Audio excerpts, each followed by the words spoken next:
Welcome to the Train Like a King podcast, your go-to source for all things paddling. Get inspired to hit the water with expert insights and motivation. Visit Train Like a King for training plans, paddles, merchandise, and more. Don't miss out. Follow and subscribe to stay tuned for every episode. Hey guys, welcome back to another Train Like a King podcast episode. We have Damon Cooper, our new Train Like a King distributor in the UK, and we also have Irene Cooper, who you don't often always see. So good to not just be on the podcast by myself for this episode. And hopefully the audio and video is good for everyone watching or listening, whether you're listening on Spotify or watching on YouTube. Thanks for joining us. So big welcome and kia ora to the bro Damon. Yeah, and kia ora, bro. Yeah, as a lot of you may have seen, we've started to outstretch the brand, and you would have seen Train Like a King UK pop up on Instagrams. I'll pass the ball over to you, Damon. Introduce yourself and maybe tell us a little bit about your own paddling journey, how you got into Wakaama and so forth. Yeah, all good, man.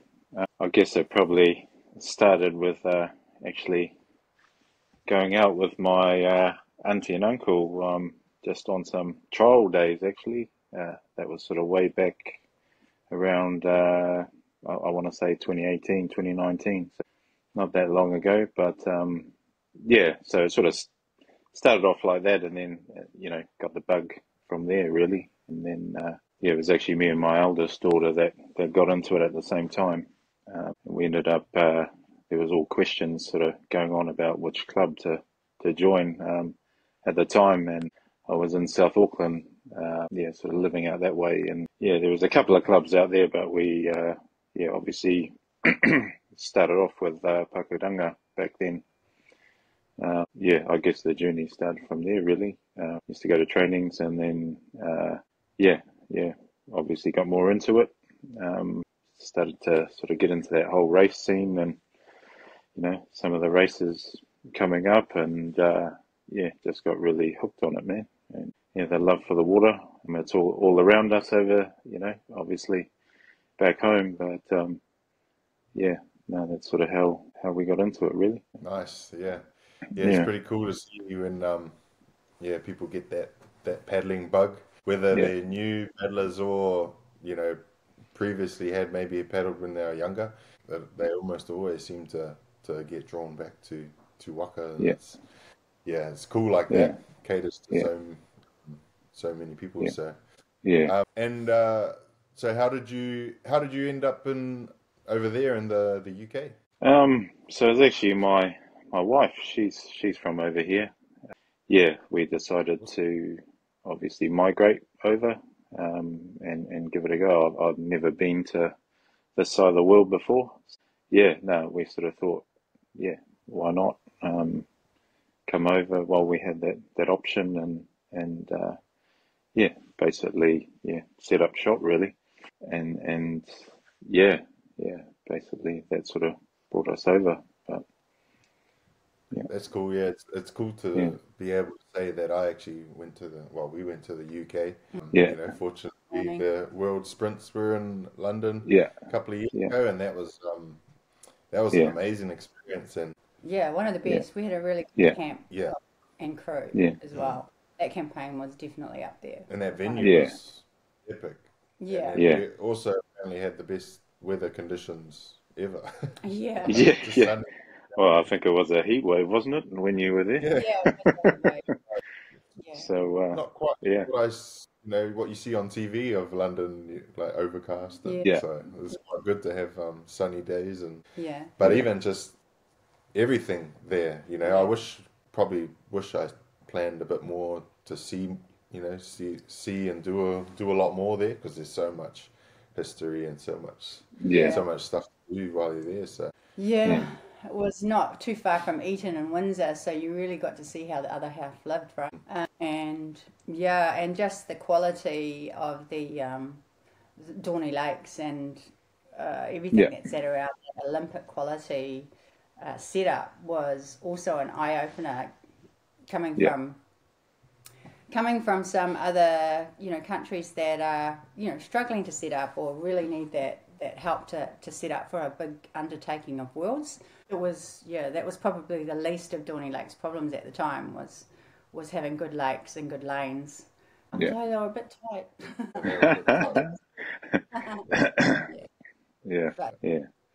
Just a little bit of obviously my eldest girl that I did start, paddling with, she ended up coming over there and representing at that same Worlds. So that was really good for her.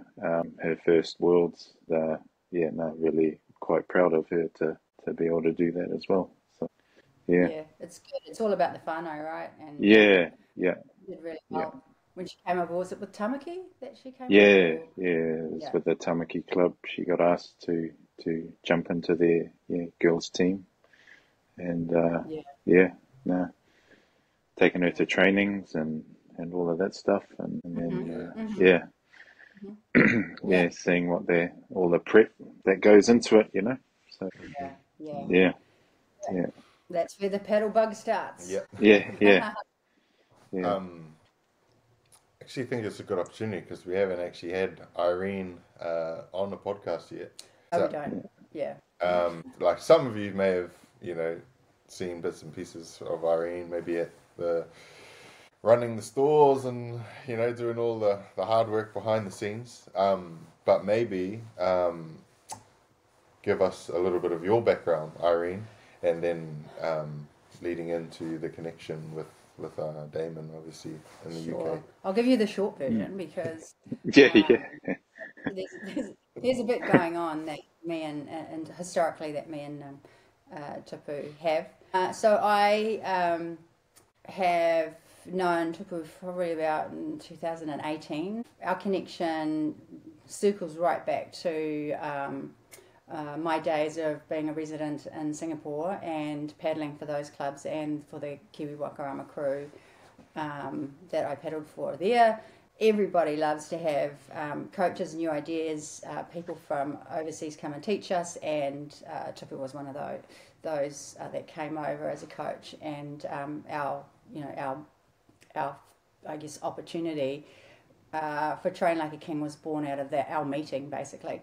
So I'm more so very much in the business side. So I don't tend to get out and on content and market things. We really just sit around in the background helping with all the administrative stuff that we undertake to do with Train Like a King. That's events, that's our dealers, that's preparing content, scheduling content. We have a team of people that sit around Tupu so that we can bring him to life, and that's really what our job is. So you may have been with Tupu since he was in his early days, where there was maybe a couple of thousand followers on Facebook and maybe under 5k followers on Instagram.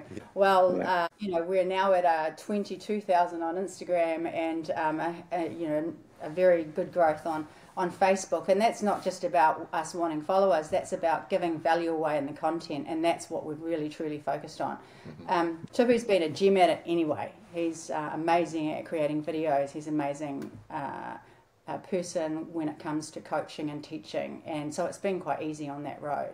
But so that's the short version of where I sit in all of this, which brings us to the next thing, which is dealers and really having and building those relationships. So we've had a few opportunities to do that, and the way that we have started this off with the UK, because we believe you guys are the furthest away, and we want to share our kaupapa, which is all our knowledge and products and brand into the UK market.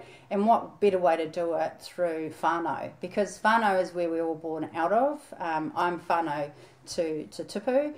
Damon's whānau to me. So this is how we thought was the best way to step into the UK market and share a bit about how we came together, what we enjoy, how we see things, and we're hoping that through this we will get to one day come over and see you, or maybe more than one day come over and see you guys, and also, you know, share and love the brand like we do.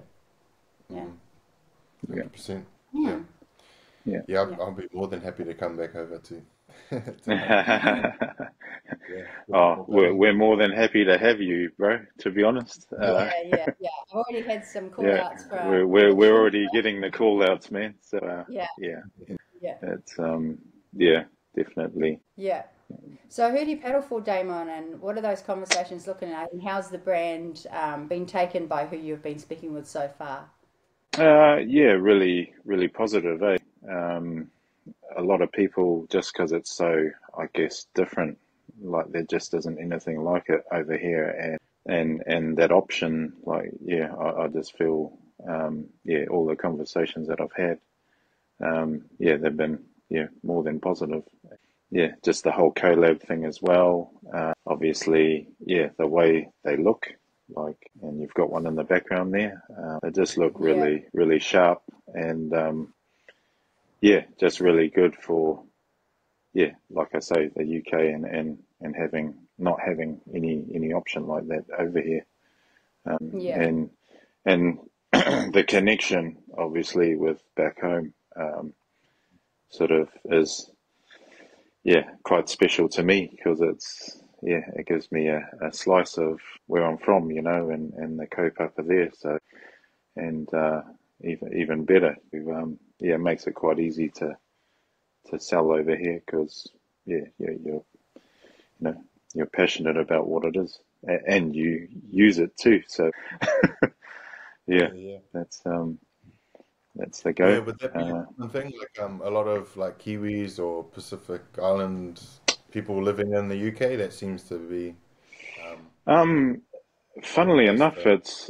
I mean, there's a bit of that, but the people that I've sort of been having the conversations are actually from here, like, which is like even more positive, because they're embracing our brand, you know, and just they're loving it. Like, I think I had a conversation with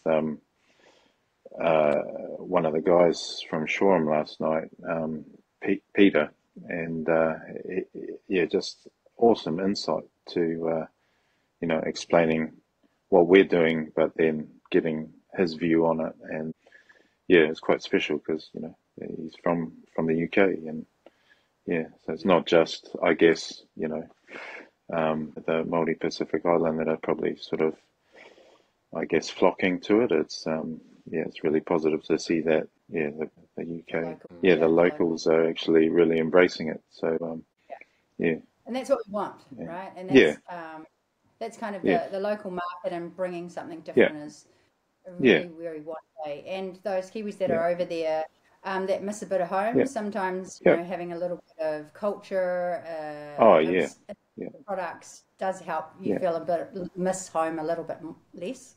So hopefully those are the areas where people are seeing our products and think, that resonates with me over there.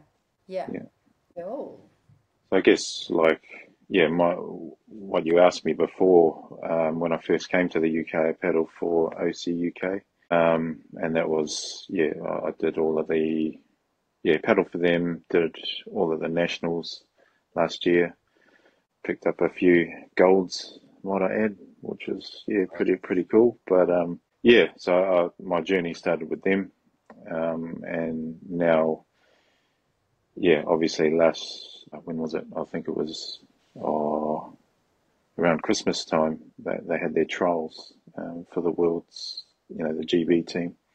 So went along and done that, and finally got selected for the team. And it was actually, it was on a place called Silverwing Lake initially. So we had a day there, and then we had a day at Dorney, so where you guys paddled at Worlds for that campaign. So, and like we say, the facilities are pretty amazing. But we kind of had to share it with rowers that day. So we were doing our 500 in the background there. But yeah, no, so no, it was cool. It was good selection, and yeah, no, really looking forward to it.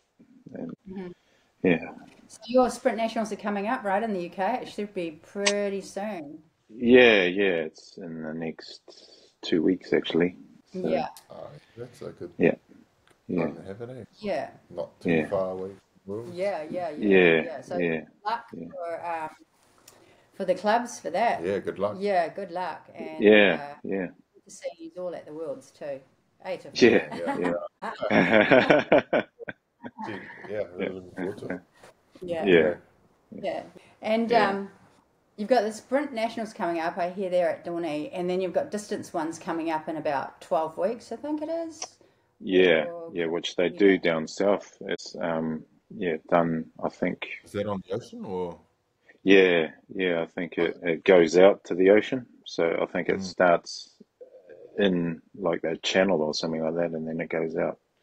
But, yeah, yeah, so they do Yeah, I that remember a pretty couple of. in quick succession, really. So your sprints and then straight into long Mm. distance. So yeah, I guess it's probably a bit of adapting to a different way of training, obviously.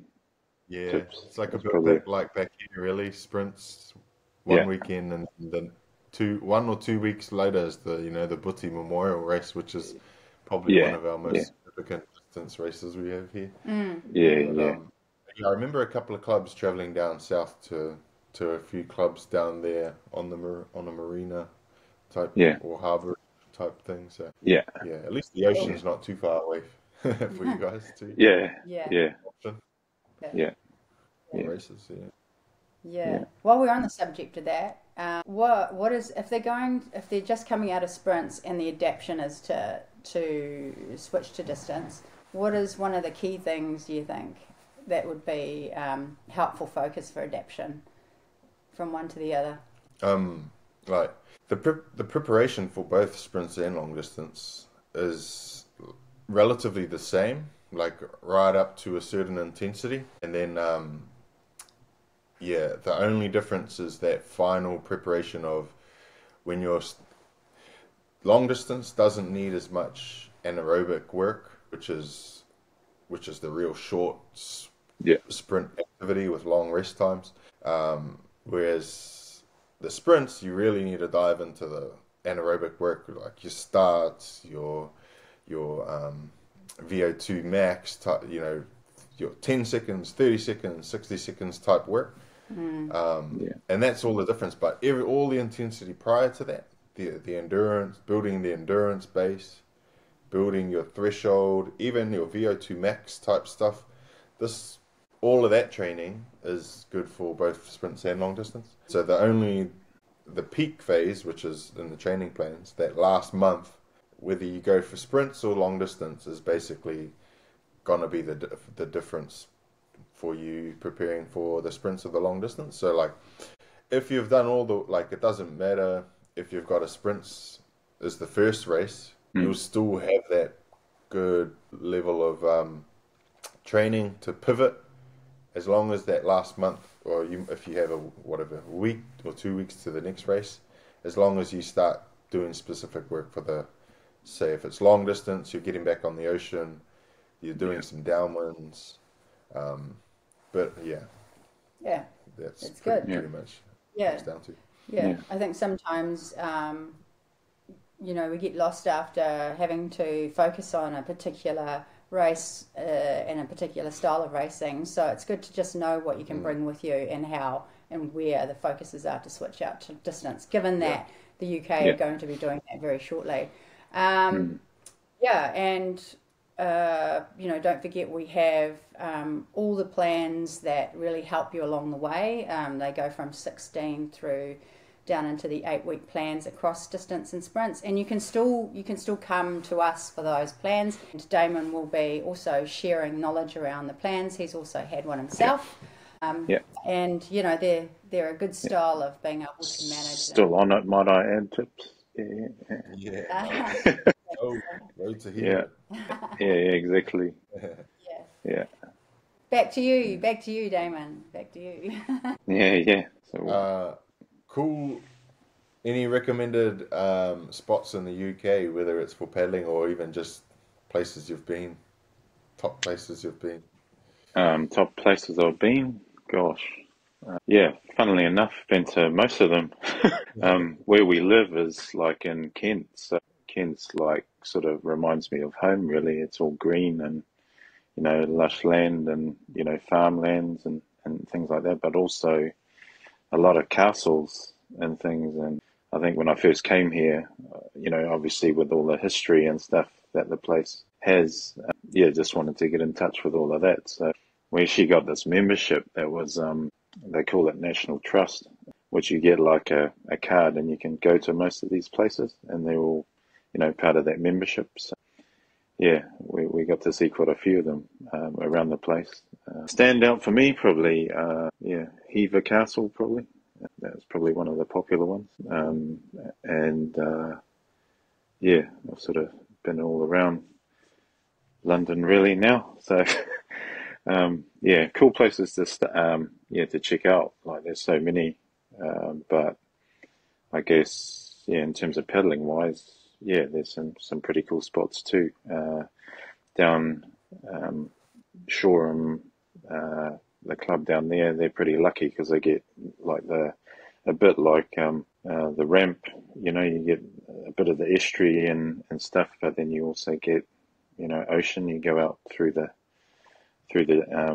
bar there, and you're out in the ocean basically in the channel. So there's that spot, and I'd probably say the Hailing Island spot, which is where I think they have the long distance nationals, which they do a race actually that comes out and then goes around the island and then comes back in. So, but yeah, those are probably the recommendations over here for paddling plus. Yeah. But then obviously if you're touring around, you can sort of make your own itinerary really. But just a few recommendations. Does it get cold? Does it get cold over there? Yeah.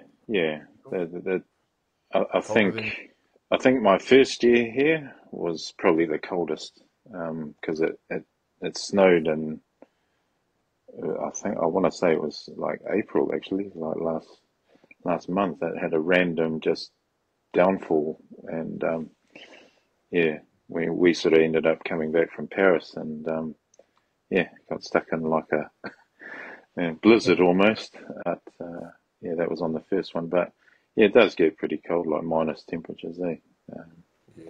In the winter, but makes it hard paddling, of course. Yeah, that's where the land component of the training plan. Yeah. That's when the old the ergs start coming out. Yeah, that's right. It was funny when you watch like a lot of the European paddlers in the winter times, and the lakes and that are frozen over, and they're just in the gym, just pumping iron and on ergs. It's, there's been a few here and there. Yeah. No, cool. Yes. Anything else? Touch base. Yeah. No, I think we've really cycled through the questions that we had for you. Yeah. Damon, it's really, we're here to support you. We're here to support how we can get our kaupapa out to everybody in the UK. We're looking forward to that. If you need any information, if you want to learn more, if you need training plans, if you love our paddles like we do over here, gotta have a shout out to Thai, because we wouldn't have this without Thai paddles. And Thai paddles have had a very long, strong relationship with Tupuria for a very, very long time. So we have all the utmost respect for them, sharing this kaupapa with us. That'll probably be the next guest podcast. Yes. Conan. Yeah. What would your, I guess maybe a question back, Tupu, would be, because I actually spoke to that person last night, Peter, about it. But your recommendations from like the hybrid 2 versus the full carbons, and maybe just sort of giving a bit of your insight for that. And yeah, Yeah, that's a good question because yeah, there's differences and yeah, yeah, it basically depends on what your preference is, but the basic of the gist is the hybrids that have wooden component in it. Like, so this one yeah, has a wooden shaft. The yeah, wood tends to have a little bit more flexible. Sometimes you can get a hardwood that doesn't have a lot of flex.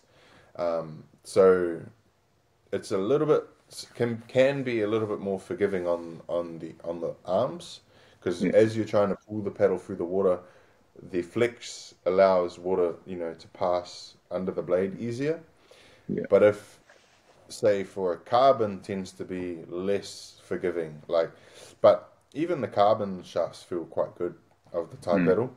yeah, But yeah, they're not going to provide as much flexion. So, but that is a good thing. If you're a paddler who prefers to a bit more stronger catch and power in the water, then a carbon shaft is good, especially for, say, like the sprints. yeah, When you in the world of kayak, the sprinters have a really significant difference. There's such a big difference between the paddles that the sprinters use versus yeah, the long distance like surf ski paddlers. Like the blades are bigger, the shafts are thicker, they're stiff, because then they don't want that give yeah, in their connection.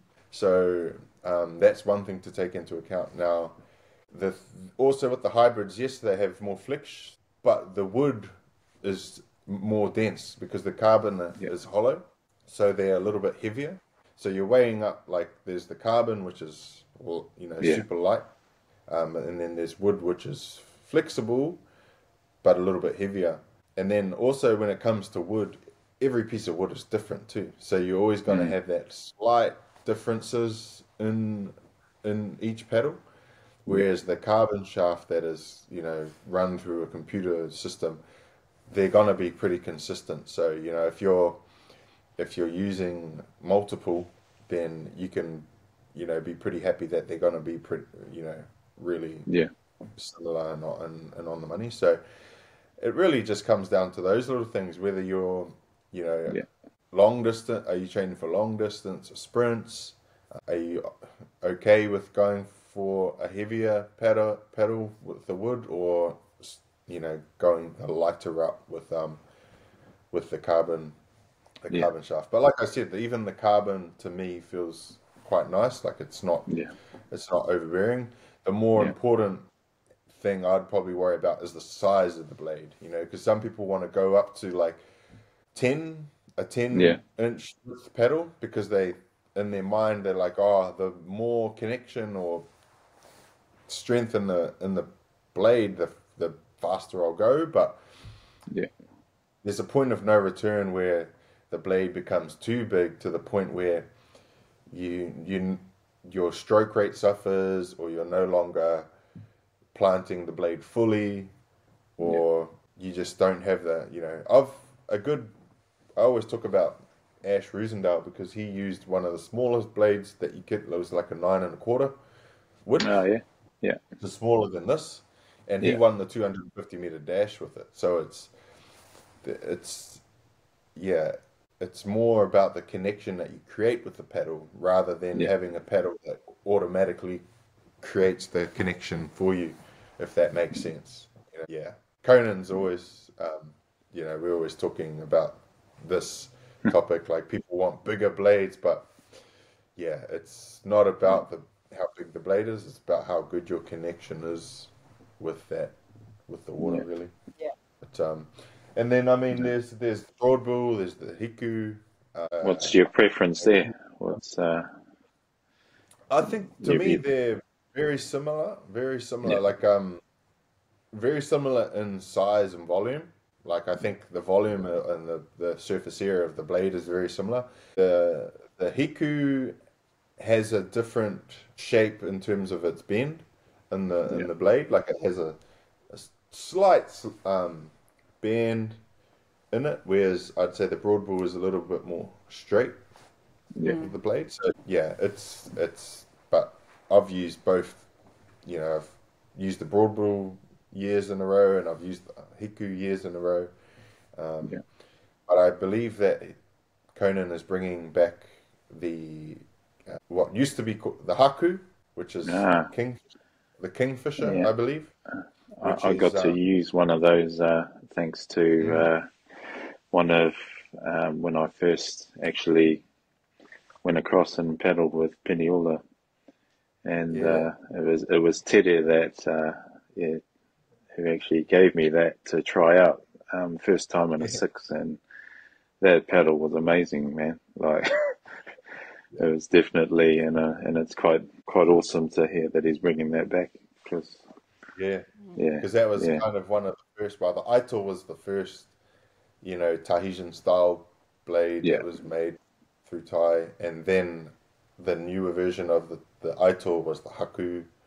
And then there was a few Haku Nuis for those that wanted the 10. I think it was that. I think it was a Haku Nui that I paddled with. Bringing it back, but having the option of having the smaller Haku, moderate Haku, and a larger Haku. I don't actually know if I should be allowed to talk about this, but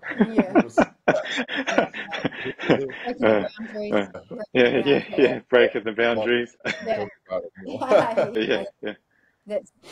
That's the opportunity that comes out of this. We'll have to get him on to talk about it more. Yeah, for sure.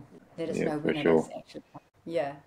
But so I guess that's some pearlers about the paddles themselves that are available through you, and all the awesome designs. You know, you've been releasing some content that we've shared with you around the designs.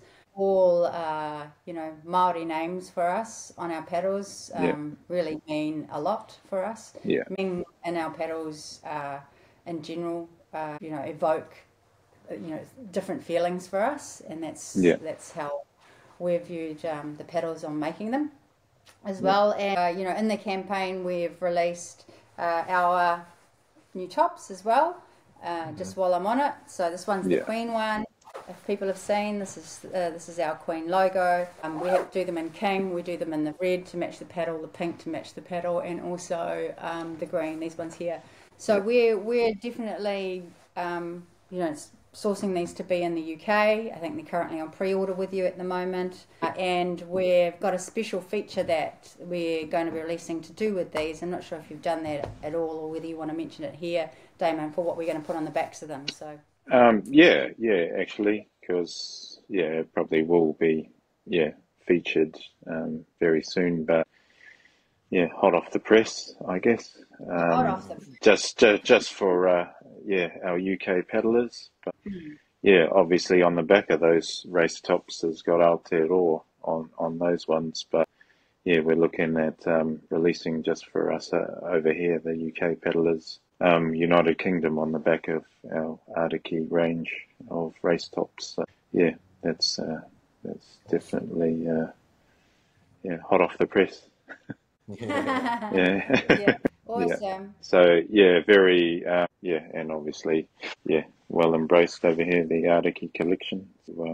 It's been a real hit for everyone, and just the way they look, like they're just a slice of home for me, but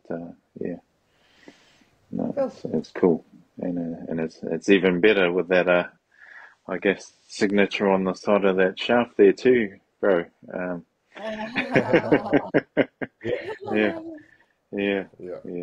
Pretty cool.